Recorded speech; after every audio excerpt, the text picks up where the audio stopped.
वहाँ राजस्थान जयपुर में 2 महीना कबल एक पत्र आया कि राजस्थान जयपुर की ओर से प्रेमचंद साहित्य रत्न सम्मान का आयोजन किया गया है, इसमें आप शामिल होने के लिए अपनी रचना भेज दें। उनके इस मांग पर पूरे देश से 128 प्रतिभागियों ने भाग लिया। 128 प्रतिभागियों में वहाँ की चयन समिति ने 21 आदमी का चयन किया। 7 आदमी कविता से, 7 आदमी गद्य से और 7 आदमी समीक्षा से। इसमें बिहार से अकेला मेरा चयन हुआ। मुझे 24 जुलाई को पत्र आया कि आपका चयन जयपुर में प्रेमचंद साहित्य रत्न सम्मान के लिए चयनित हुआ है। मुझे बड़ा गर्व हुआ कि इतने बड़े उपन्यास सम्राट, साहित्यकार शिरोमणि प्रेमचंद के नाम से प्रेमचंद साहित्य रत्न पुरस्कार के लिए मुझे चयनित किया गया है। यह मेरे लिए एक गर्व और अभिमान का वक्त था, पूरे बिहार की ओर से और पूरे बिहार के लिए। अखिल भारतीय कायस्थ महासभा के सारे साहित्यकार जुटे हुए थे। बड़े बड़े साहित्यकार, बड़े बड़े वो हिंदी विभाग के विभागाध्यक्ष। हमको जिन लोगों ने आमंत्रित किया था उसमें जयपुर के अरुण कुमार सक्सेना और रवि प्रकाश जी का नाम, शालिनी सिन्हा का नाम है। इन लोगों ने मुझे आमंत्रित किया था। मैं वहाँ गया। वहाँ रहने, खाने, पीने की सारी व्यवस्था बहुत ही बढ़िया, उच्च कोटि का था।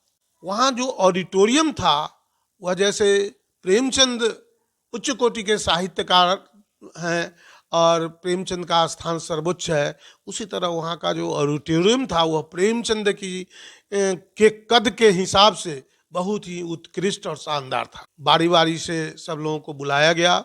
मेरा भी नाम प्रस्तावित हुआ।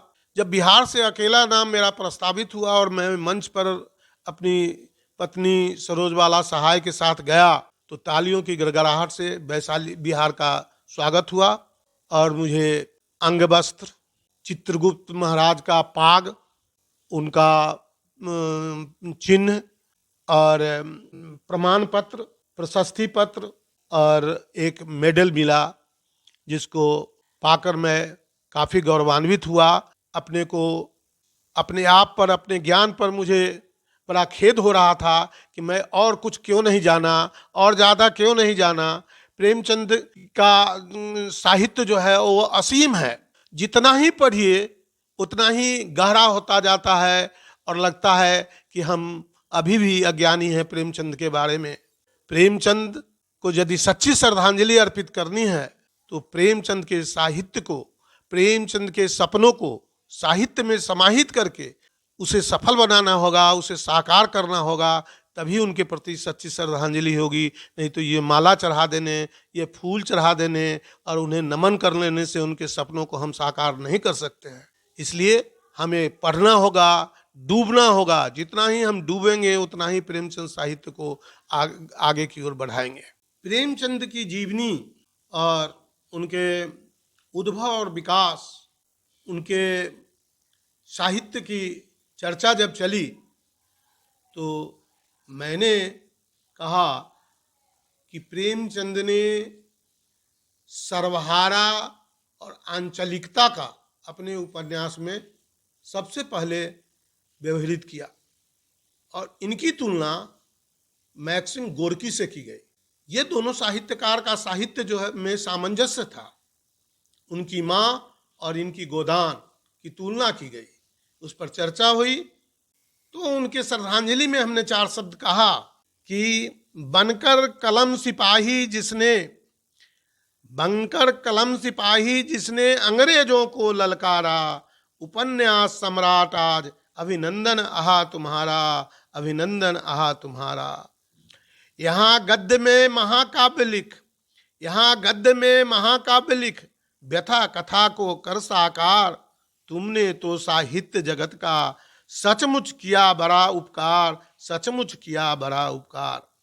धन्य हुई भारती प्राप्त करके साहित्य तुम्हारा, उपन्यास सम्राट आज अभिनंदन आहा तुम्हारा, अभिनंदन आहा तुम्हारा।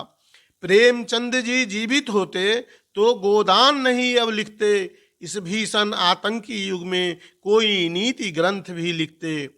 लम्ही से साहित्य देव सरी की निकली पावन धारा, उपन्यास सम्राट आज अभिनंदन आहा तुम्हारा, अभिनंदन आहा तुम्हारा।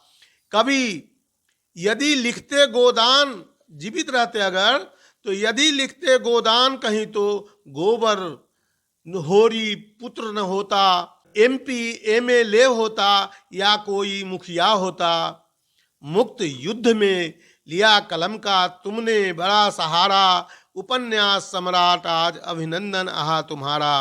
अंतिम बंध है, सत साहित्य तुम्हारा हरदम धरती पर आबाद रहेगा, युग युग तक हर जन जन को यह तो अवश्य ही याद रहेगा। भारत की धरती ने तुमको फिर से है आज पुकारा, भारत की धरती ने तुमको फिर से है आज पुकारा। उपन्यास सम्राट आज अभिनंदन आहा तुम्हारा, अभिनंदन आहा तुम्हारा।